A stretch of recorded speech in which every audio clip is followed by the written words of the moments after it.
Her vi takk der for at vi kunne være her, vold, til å stå ta bibeltøyma, om til et høyla i år, som du gass dere. Enda bøkken, bibelen her, som en så underfull bøk, avløk alle bøkken som kom der av menneskene sånt. Og gjør dere vevn, i hesen lyden og for avløkene her. Vi tackar dig för att du får vara i det köknet ett år för oss. Arma människor. Och visste oss att du har offrat din son för att frälsa oss. Och en som vill trycka av det här och tacka med dig Jesus. Jag prisar dig för det. Amen.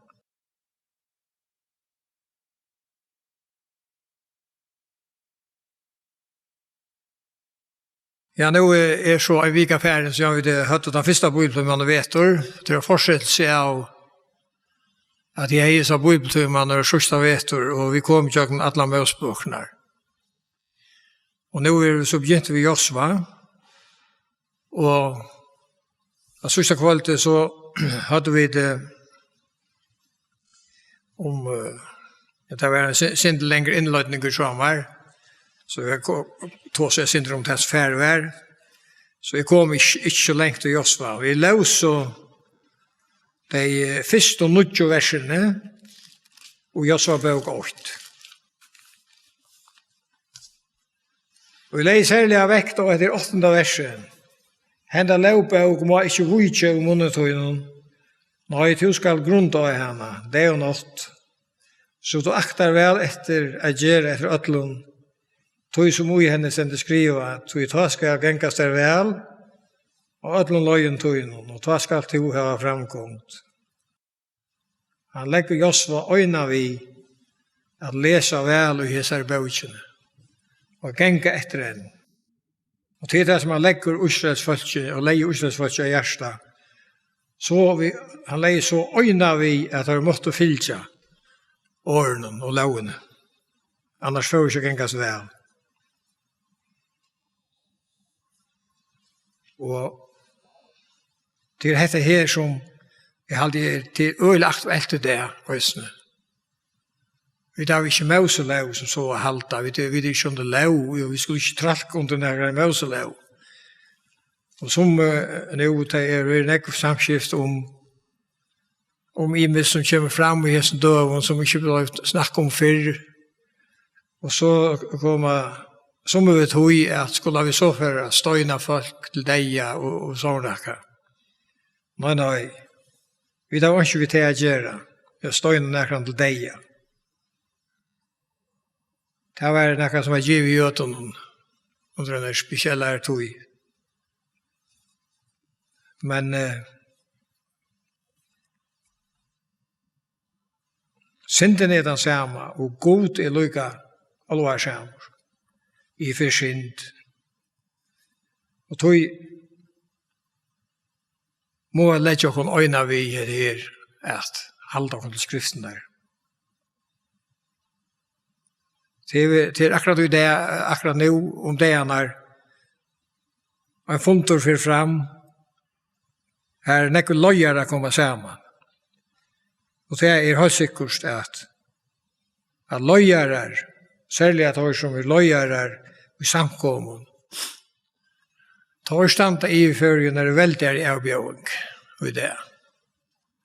Og det ræver å gjøre etter hesson. At legge seg øyne via grunta hesa bøysene. Ikke mauseløv bæra, men særlig nødja testamentet om frelsen av Jesus og øysene om hvordan man lever, altså hvordan det brøyter av mannaløy. Man blir ikke via liv og synd. Man blir ikke via at bestemma sjálfur det man vil, og ha Jesus for først. Og det tar man et fullt i liv. Bibelen sjálf øyelig avgengur nå i akkurat tog. Det hever nå fra man undan være en øyelig avgengur av Bibelen i bløvnen, om at hun ikke det som hun sagt av er. Det så alvarsligt. tar som har skriva Bibeln av god själv över gjort liknare. Att höjmen som hållas över klokar.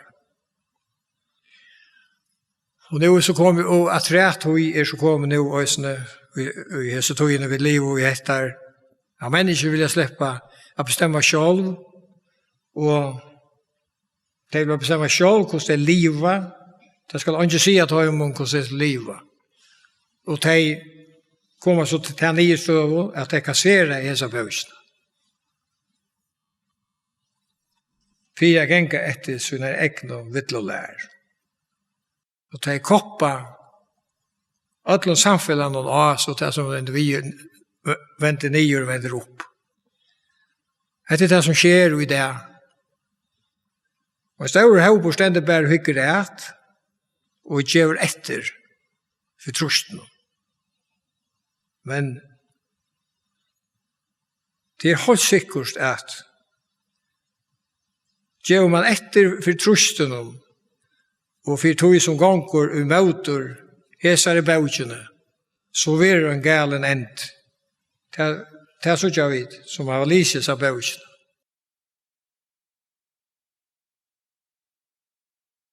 Det är inte alla vägen i jöknen och så lös. Att de finner på om att hålla sig till god och göra det som han säger. Annars kom dömer. Och de gör det inte och dömeren kom. Og nu har det så vært evangeliet vært prætiket til høytningene i 2000 år, så gjerne jødene ble riknet bort ur sin landet. Det er jo ikke på samme måte at det er ikke vært fyllt etter lærerne i disse bøkene. Og alt er vært ferdig av øyene jeg var lære i, men det var måter. Og synden florerar. Og det som vi leser i profeten, det er det at så leser alle profeterna så særskilt til at har tås om døm i syndene, døm i folkas løgn. Jøren stendur, og alle høymeren stendur nu for en dam. Hvordan er han det tårer vi ikke å si. Det er pura omøvelig at råkne ut. Men vi kan sutja og hvordan så er det som Jesus selv sier, at det henter alt. Det som han sier skulle hente mot enda, det henter. Det som denne profeter sier skulle hente mot enda, det henter. Det er videre at som leser Bibelen, som kjenner hva stendet skriften. Jeg vet ikke hvordan vi tar lese Bibelen som er nok denne, hvordan vi aldri har studeret denne. Men så er det. Vi stander nu for endans tog. Men om det er akkurat då, til håper å si at det akkurat lovis er medelig stort. Men for tanskjel og jeg der vet at dette er det som sender frem av for. Dømer i hverandre høym har vel gengat til grunn der. Men det som profeten taler om det om bare til Israel og til høytningekjøvner, det er at det alltid nøye å finne øysene. Det er alltid lyfter. Det lyfter, særlig lyfter til Israel, at Israel skal få en glansperiod og atter. Men så er det også lyfter til alle høytninger som venter vi. Og øktast god. Det er alltid vøvn for han som bodger seg i trønne for god og aksepterer det som han sier. Jeg lærte dere fære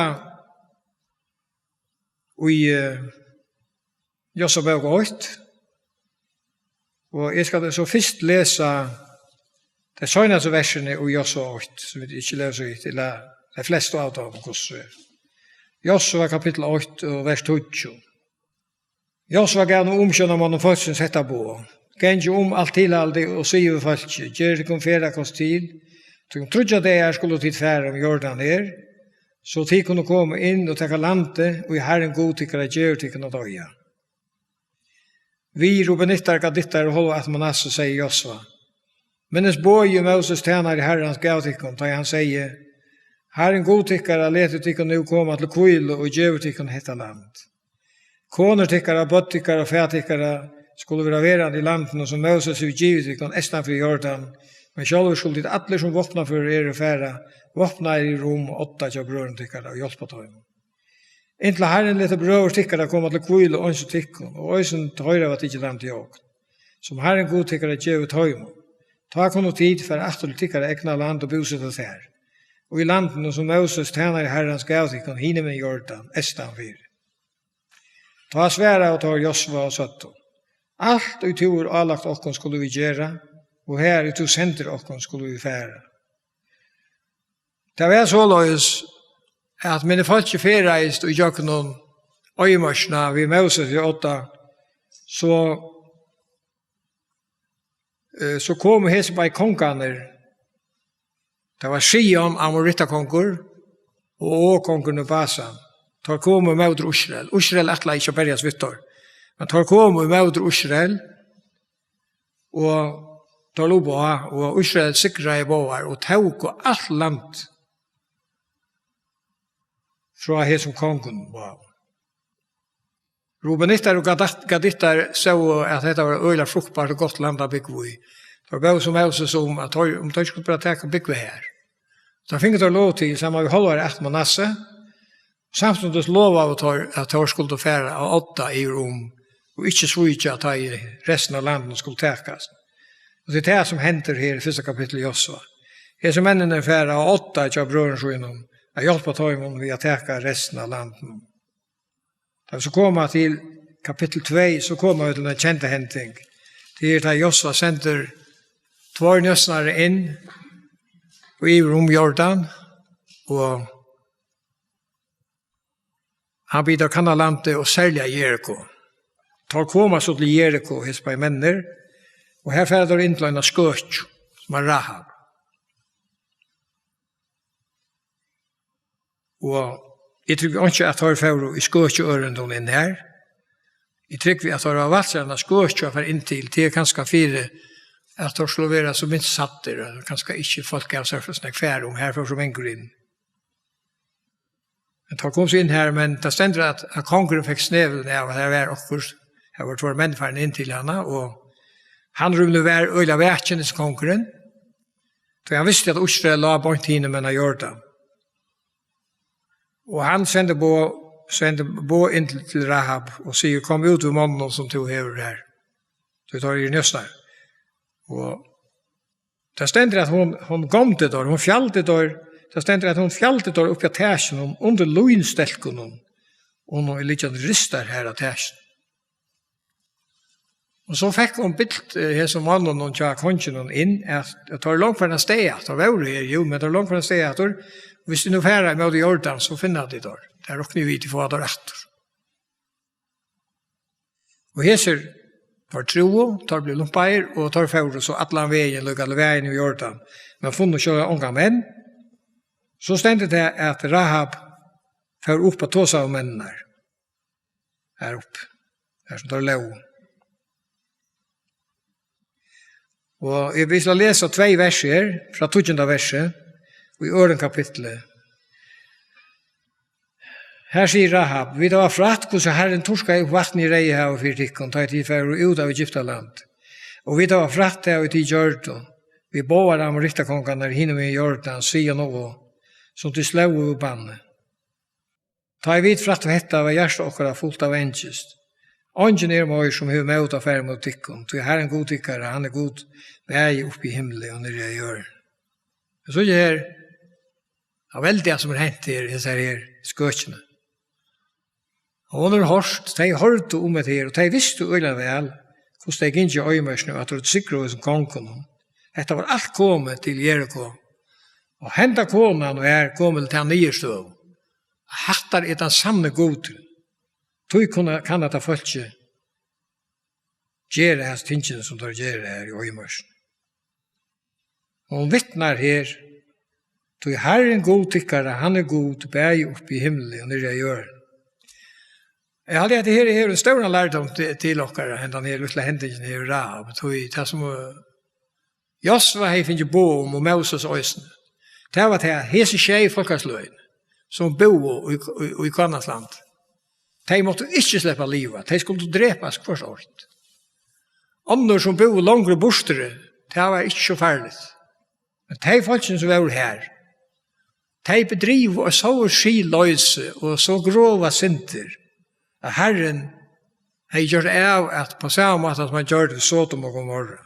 At dette folkene skulle utrota simpelthen. Han sier, de må ånka lete slippe undan, så annars får de av vidløy at ikke kunne gjøre det samme.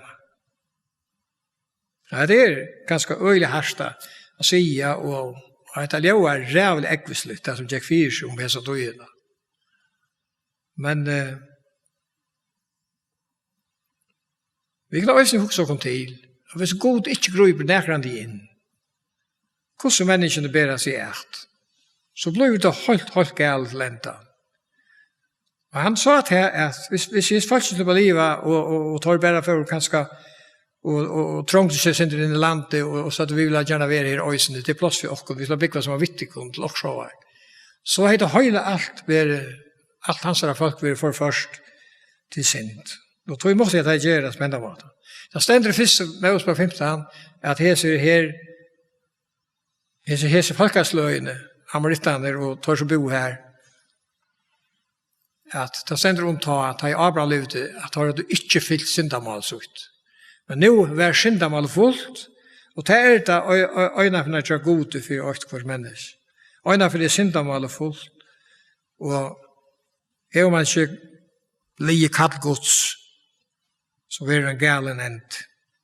Det bare så. Men det bjøs ikke vel. Men det bøkken som er sånne avhonalige beretninger, som og menneskene ikke damer så vel å lese og spille kui, altså. Men henda bøkken er den øyneste bøk som hever denne låsen, 4 ødlom til ønta som fer fram av hjørnet. Og til det som god og gjørst og sin son. Soner hans da han hekka Golgata, bøtte for alt dette rævelige, som god er så ytler om.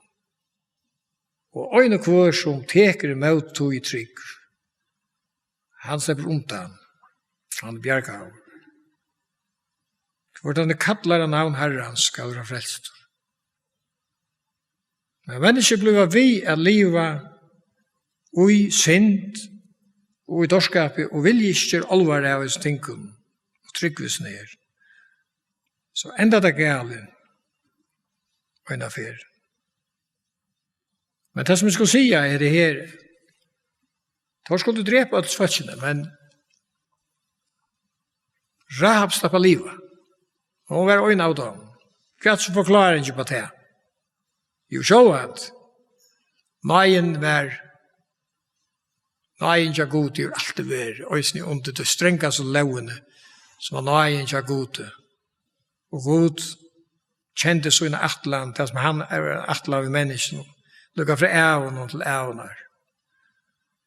Og han, men det er omgang du tog i bætje, som tror av han og venter seg til hans om hjelp. Og det var det som hendte han her, skøtjen gjørt. Hun venter seg til Herren sendte på, og ber om hjelp og nøye, og hun gjørte i trygg at han er ved god. Tog slapp hun undan. Dette viser dere langt her i en gav mynd av nøyene i Kristus.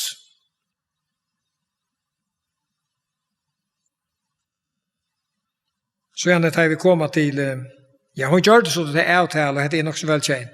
Hun gjør det så det er avtale, at tar høyde en reian tråd her, og tar høyde en enda her, som tar sukte seg her, utom ordevis, og tar sluppet av sted. Og Arne tar skiltes fra henne, tar høyde gjørste avtale, tar skjøtt at det er reie trådaveren, han skal du henge og i vinter her, som du sukte henne ut, og det er så tekjene på at du er bjerga. De som er innanfor huset, og hvis den reie trådaveren hanker, så er de trygg. Jeg tror også det er mynd på Golgata. Om vi gjør det som Herren sier, og er under løyen, så slipper vi et undan dømen. Det er underfullt. Og i 3. kapitlet, her kommer vi så til at tar gjøre seg til affæra om Jordan, og han gjør folkene på, og her skulle jeg lese noen vers fra 12. verset i 3. kapitlet. Josva sier nu i Israels menn, kom her og høyre år Herrens godstykkere. Og Josva sier, ja, hesen skulle tid sanna, at en livande god midt i mittel tikkere, og at han visselig skal reka bort for tikkene. Kan han hittar, hittar, hittar, Pyrisittar, Girgasittar, Amorittar og Jebusittar. Så stendt det til verset, Sottmala ørsk hansara, som herre iver atlar i hjørne for undantikkum ut i Jordan. Det godt å hava han vissar som herre iver atlar i hjørne. Og det hava vi som har tidsi med ut i Jesus som okra frelsar. Tog vi trygg, og tog kunne vi hava at vi òsne kunne blå bensin, og òsne kunne øttast, og òsne tryggven kan være vøyk. Men vi kunne kvile ut i at han som alt valgt i himmelen vi okkom. Han sier så, vi vittor, velge til kunne ut 12 menn av 18 Israels. Og mann for hver i 8. Og vi tar samme som prestaner, vi ber ørsk hansara, herrans hansara, som herre i alle hjørne, stod jeg føttene i vattnet i Jordans, skal vattnet i Jordan, vattnet i Åman, fra kjemur stekka. Så det stender her som vekkor. Ta en folk ikke helt av sted ur kjøldensøgnen til affære om Jordan vid presten. Og i Ørsna Bauro 8. Og tar i Ørsna Bauro koma til Jordan, og presten i Ørsna Bauro stio, og i fauten og i vattnet innast vid land. Men Jordan fløtte i alla bakkarsøgner, alla hestartøgner. Ta stegga i vattnet, omanfra kom, stau som vekkor lengt bostor, ved bojen Adam, som ligger tattvisa retan. Men det så rann oman mot vattnet av slattlenden, salt av, rann holdt bostor, så alt folket, så fær folket i rom, bort i av Jericho. Men prestene i Bauro Sottmalarsk herrens stau av Torron midt i Jordan, og flottet seg ikke. Og alt Israel fær i rom av Torron, inntil alt folket var kommet i rom i Jordan.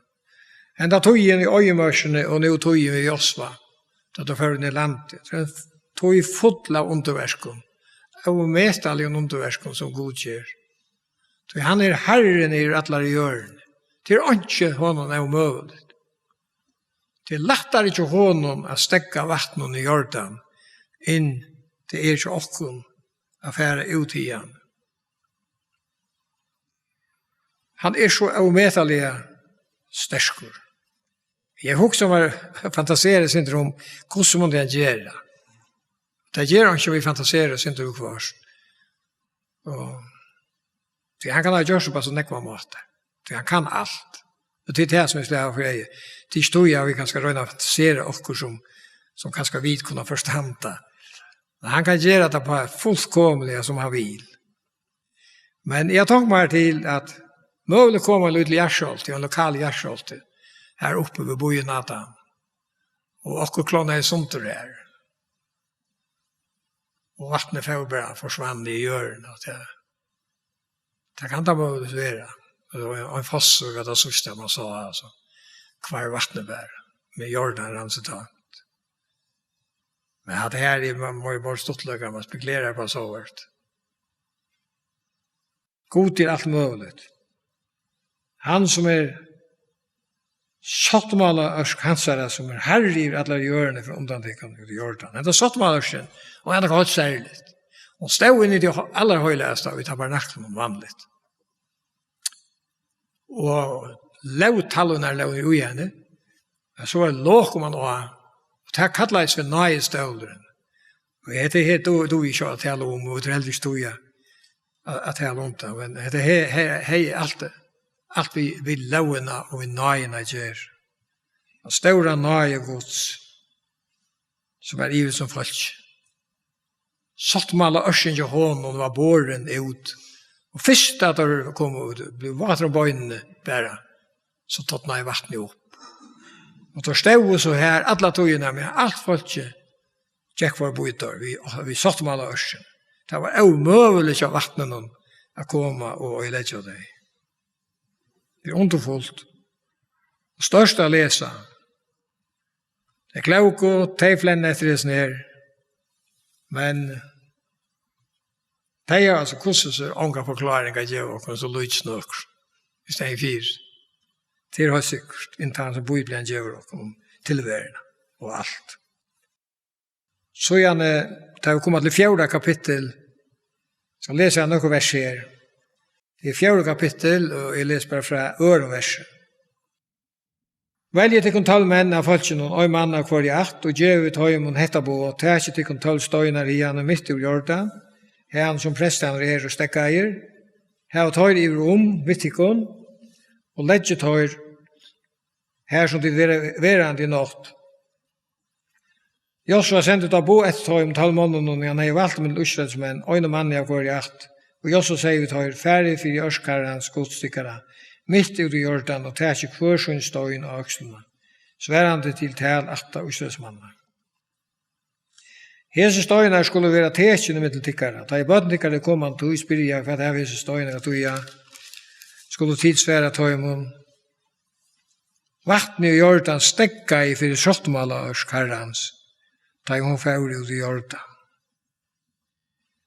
Da hun fær ut i Jordan stekka i vattnet i Jordans, og hese støyene skulle til evige tøyer ved Israelsmannen minne om etta. I 14. verset er som samme kapitlen stendur, henda dagen gjør de herren Josva stauran i egen alls Israels. Og de åttast han atle av i hans er just som de hadde åttast Moses. Og 18. verset gjør, prestaner i bør og sottmala ørsk herrens kom nå opp i Jordan. Og det var ikke mer enn de hadde sett føttene av Torsland, ta fatt vattnet i Jordan atra stedsut og fløtte som fra man undan i allar bakkar søgnar. Og så gjerne 20. vers. Her Gilgal råste Josva hina 12 støynarnar, og vi tar til tidsju på Jordan. Og han sier Israelsmenn, ta i bøttikare komande tog, spyrja fedrasøynar, kvært heser støynar heva at toja, skulle tid sia bøttikare fra tog. Israel tjekka turron om Jordan her, tog herren godtikkare lad vattnet i Jordan, tottna opp for tikkon, inntil tid var ivre omkommen, og så herren godtikkare gjør det vi reia og som han lett tottna opp for okkon, inntil vidvarfæren i rom.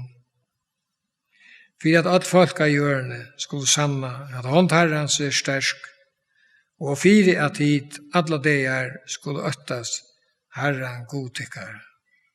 Legle verses etter som stender her, etter ble gjørs for at alt folk av hjørne skulle sanna at håndherrens er stersk, og fire at hit alle deir skulle øttas herren godtikkare. Menneskene er så ånd og vantrykvande og godhættere seg romarbrev at vi er. At vi var øyla sant vi at trykk vi hæsson. Og nekst stand møtet vi fri og vilja. Andre er lukka gildi. Vi har alt og skint okkon i hæsson. Stein 4 at trykk vi hæsson og gjerast bestender her at det kan være ja, vi skulle sanna håndherren stersk, så standa der mødresen og til å sige at det ligg penta søva. Hvordan kunne du sige det? Man leser alt som stender i mødspøken som vi får jokken søgnes av vet. Det stender grått for en lote, for en små lote i tabernaklet på Gjørstad, og for en små lote inni og ute i vær. Hvor kan for bytla folk inn og hatt alt en penta søva. Som er penta sammen. Og jeg heter Guds livande år, og en dag skal det sutja at det kan gå i oppfyllelse. Det er jo ikke godt å være i møtsatta personen, og ikke være i god. Det ræver om at løyda til hans herre, men tog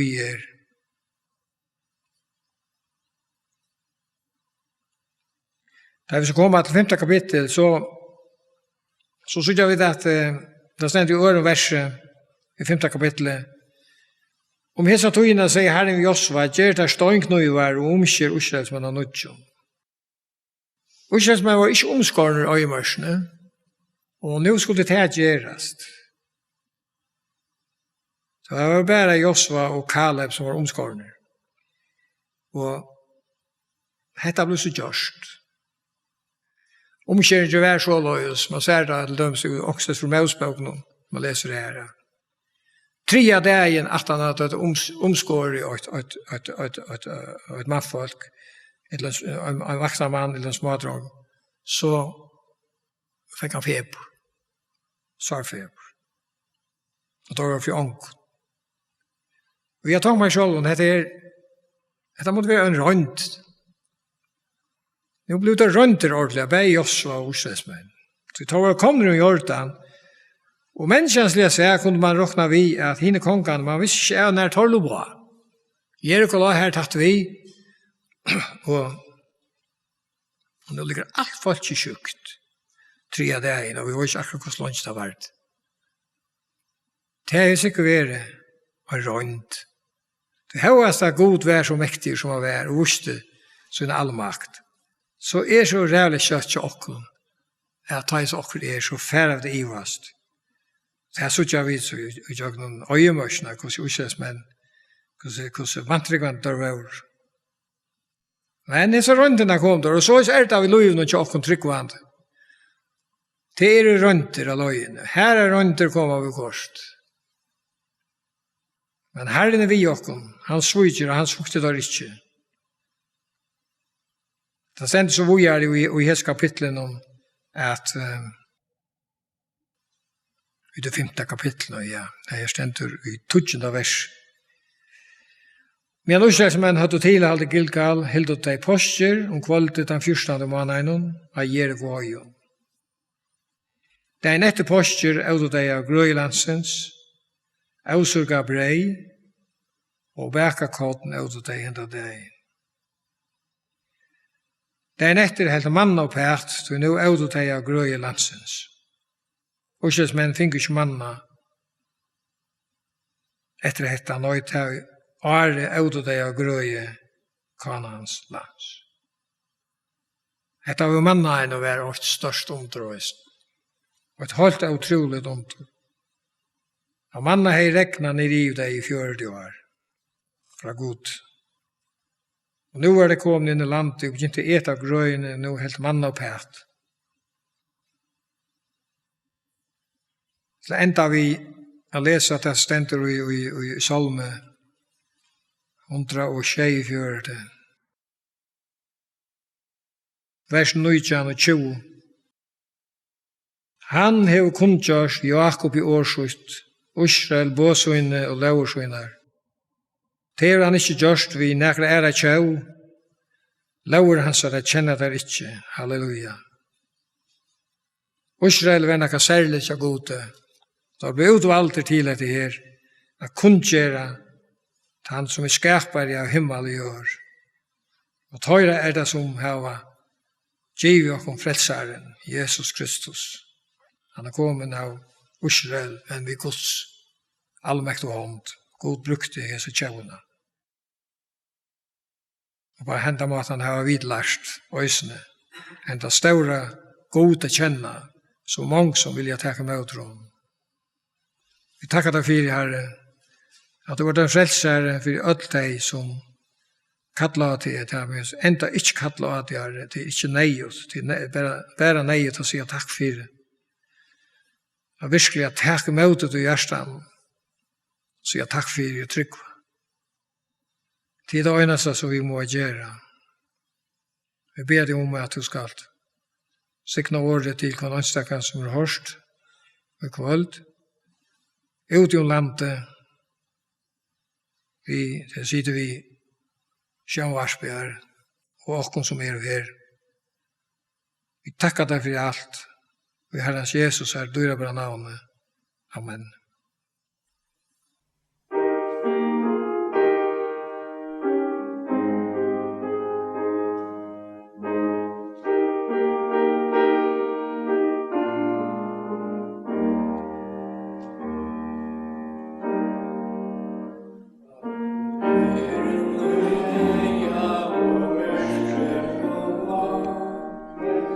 Sing